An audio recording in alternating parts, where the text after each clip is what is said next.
أهلا وسهلا فيكم بتنورين ضيعتكم. أنا عبود، أنا واقف بمزرعتي. المزرعة هي متألفة من عدة جلالة، من عدة أنواع من الخضرة، فواكه. عندي التفاح حد مني هو مصدر رزقي وهو مصدر عيشي، أهم شيء هو لأنه عندي كمية كتير كبيرة من التفاح على عدة مستويات، على عدة أنواع من التفاح. عندي الجالا، عندي التفاح الريد شيف، عندي الجراني سميث. بيرجع بيجيك عندي فواكه غير، بس هديك منا للتجارة، شوي للبيت، مثل عندي نجاص، كرز وخوخ. هودي كلهم يعني انواع صغيره للاستهلاك المحلي او للبيت. بينما للتجاره، هي للتجاره وتقدر يعيش منها، هي عندي التفاح اهم شيء. بزرع زريعه من جميع انواع الزراريع بارضي تقدر انا اقدر كفي واستمر. يعني بزرع فلافله حلوه وفلافله حاره للبيت، بزرع بندوره، بزرع كوسه، بزرع بطيخ، بزرع لوبيا، بزرع بامي، كل هيدي الزراريع، بطاطا، فاصوليا للمونة، بزرع بصل. كل أنواع الزراعة الصيفية تقريبا بزرعها تقدر أنا استمر أنا وعائلتي ونضل بهالبلد، لأنه مجبورين نضل بهذا البلد ونضل نقدر نخدم بلدنا.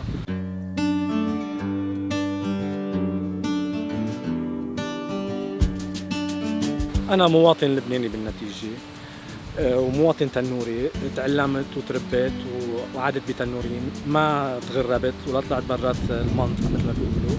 بيي والدي عمره 75-76 سنة، مش قادر بقى يقيم الأرض اللي هي ملكه وملكنا إياها لنا، كتر خيره. هالشي جبرني إنه أنا كفي المسيرة اللي بدي فيها بيي، تنضل محافظين على أرضنا ونضل محافظين على هويتنا ونضل محافظين على رزقنا وعلى إرثنا.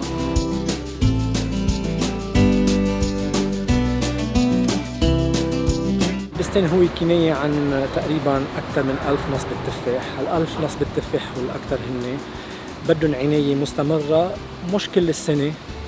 عندك عناية تقريبا من شهر أيار، حزيران، تموز، آب، أيلول، وتشرين الأول. تشرين الثاني وكانون وشباط وأدار ما فين عناية، أو بتصير العناية كتير خفيفة لإلهم. بهالفترة اللي بدها عناية فيها إجباري بده يكون في معي أكثر من عامل. الوالد هو مهتم أو هو المدير المسؤول عن هالقصص كليتها سوا. معي عامل عطول، ويوم اللي بنحشر بصير في عندي كتير إنتاج أو كتير أشغال، ويوم اللي بيكون عندي رش وسقية والإنتاج بأوج عطائه بجيب عمال أكثر. بس بالمبدأ العام أنا عندي عاملين عطول هودي دايمين، الوالد وحدا تاني معه هودي بال6-7 أشهر دايمين موجودين. وأيام بستعين ببعض العمال، وخصوصا يوم التشحيل ويوم القطاف، هودي أكثر أيام بستعمل فيهم وبجيب فيهم عمال من برا.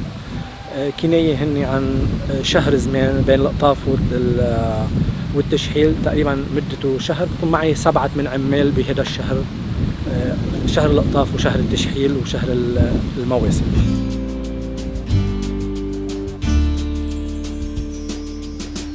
فيك تقول الوالد هو خلق وعاش بهالأرض وربي فيها، ومن يوم اللي خلق لليوم هو مسؤول عن هالجنينات وعن هالمواسم مثل ما بيقولوا. الوالد صار عمره 77 سنة، الله يطول بعمره.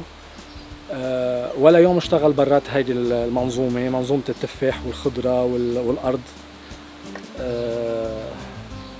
الوالد بعده لليوم بعده عم يشتغل ونشيط وكتر خير الله، بيروح وبيجي وبيسوق وبيدير باله على العمال، وهو بدك تعتبره مثل مدير لهالمزرعة الكبيرة، لأنه عنده الخبرة وعنده المعطيات كليتها سوا بتخليها تنجح لهالمؤسسة.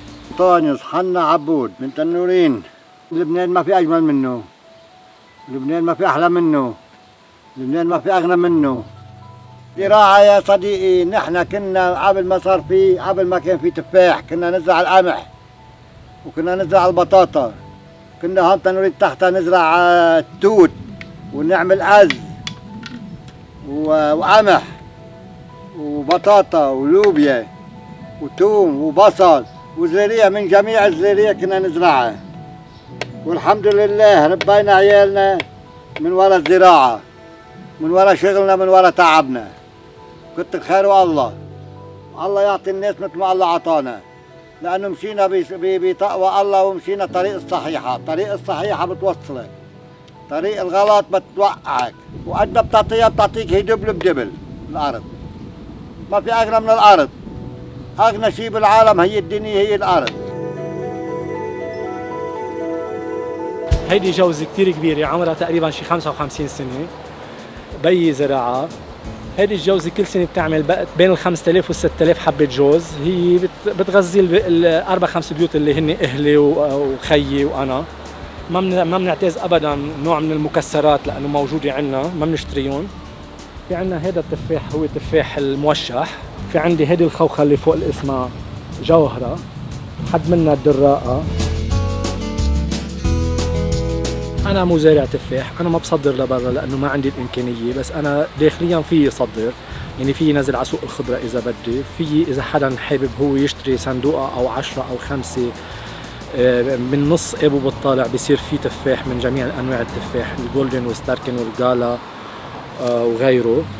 هذا كله بيحتم إذا حدا حابب وبده فينا نعطيه رقم تليفون 71 995 401، في يجوا هو شخصيا يقطفهم هو عزوقه ياخذهم مثل ما بدهم. نحن حاضرين وبدنا نساعد الشعب اللبناني ليضل واقف على رجليه. نحن فينا نقول انه كتر خيرهم UNDP عبر المجموعه ساعدونا 3 اشهر سنه الماضيه باجار عمال، على 3 اشهر كتر خيرهم، عطونا مال نقدي ورجعوا اخر شيء عطونا عينيه رحنا اشترينا فيهم غطاس مي تقدر انا شيل مي من البير ارتوازي على غمقه اكثر من 100 متر. الحمد لله يعني نحن بنشكرهم، بنشكر UNDP اللي هي عم تساعد لبنان، وعم نشكر المجموعه اللي هي على الارض عم يضلوا يتابعونا بكل نشاطاتنا وبكل احتياجاتنا. كتر خيرهم ونشكرهم كلهم سوا.